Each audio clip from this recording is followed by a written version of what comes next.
Montgomery, Alabama, a history-laden birthplace to civil rights and human equality.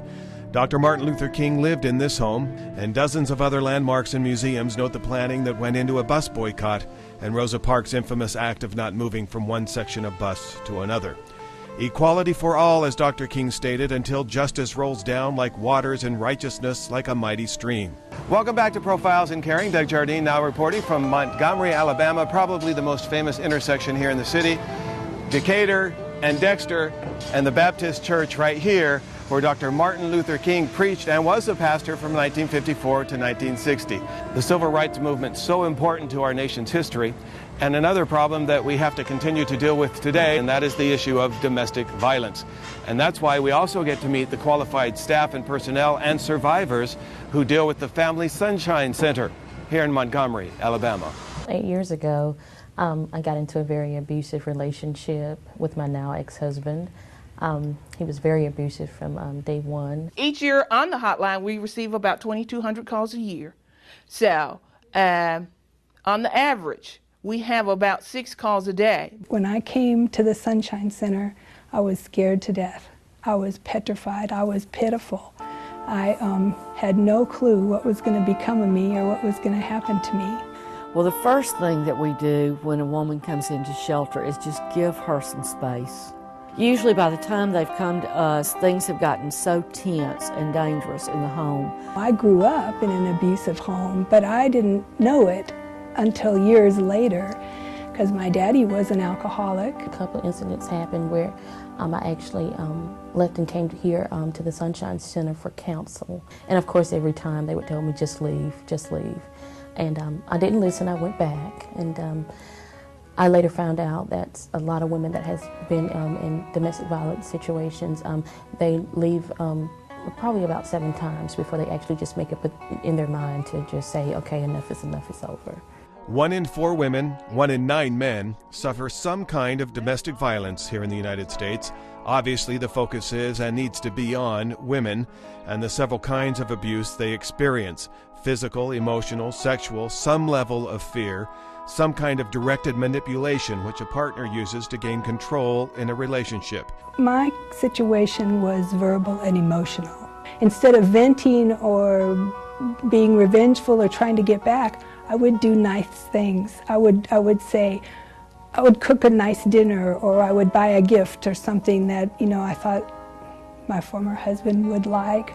I made every effort to do the opposite of what I guess you think people normally do. That didn't work either. I was very intimidated by him, and just didn't know how to get out at first. And then there came a point in my life where he had beat me really bad, and I had to call the police. When they looked at batterers who kill, there were some batterers in prison who actually had done some threatening, had done some physical violence, but also did not have any type of criminal record and any violent behavior before committing that homicide. You see, the progress is slow, but it's steady. And we can help them all along the way. We can help them with all their emotional needs. We can help them with their physical needs. But the Sunshine Center is not just about the shorter stay here and programs here. By the way, the average stay is 2 to 4 weeks, and there is room enough for 26 moms and children here. But the Sunshine Center goes beyond this center, offering the next step for domestic violence survivors to regain their lives. And that step is the Exodus House. It is a program towards self-sufficiency, and it allows women who apply and are accepted into Exodus to do something that's going to lead them from economic bondage and having to go back because of economic situation into economic freedom.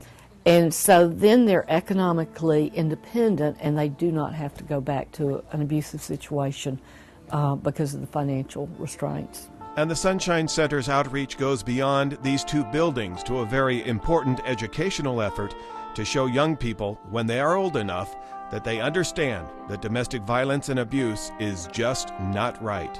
We go into the school system and we work with fourth graders, but we work within our community with other partners that are, so that more of the school system is covered. And we're trying to teach empathy. You're not going to hurt someone if you've got empathy for someone. We teach alternative ways to communicate, not to use violence to solve your problems. We need to get more men involved in working on this problem because it's the men that can teach their children by, they say children do what they see, not what they hear, and they have to set the example. To support their invaluable programs, the Sunshine Center has annual fundraisers like selling these homemade birdhouses, but that money can only go so far. They must also write grant after grant after grant in hopes that philanthropic organizations recognize just how important their work is. I feel like that the family unit today is so important in the lives of people. And whenever violence and abuse is allowed to come in to the family organization, that can be a tragic situation for everybody involved. And so it was a pleasure for Carlton Center to represent Equitable Life and Casualty on this morning. He was the one who nominated the Sunshine Center to be Equitable's latest Ambassador of Caring Award winner. And I think it says a lot for a company where in our economical climate that we have today, where companies are cutting back, on their resources. And then you have a company that is continuing not only to move forward, but continuing to do the things that brings recognition and support to charitable organizations like yours. And on behalf of Equitable Life and Casualty, I'd like to present you with the Ambassador of Caring Award. You're very deserving. The Equitable Life and Casualty realizes that without financial support, a lot of this, if not all of this, would not be possible, even though you have volunteers. So they sent a check in the amount of $2,000 to contribute. An award and donation to the Sunshine Center and to a handful of committed and quality staff with a passion to end the cycle of domestic violence. Their chore is challenging, their focus straightforward, and the lives of thousands of women depend on their services. In Montgomery, Alabama, Doug Jardine, Profiles in Caring. Kimberly, back to you. So if you'd like to learn more about any of our Ambassador of Caring Award winners, log on to our website, goodtube.org, and type in the keywords Ambassadors of Caring. For all of us at Profiles in Caring, I'm Kimberly Perkins. Thanks for watching, and thanks for caring.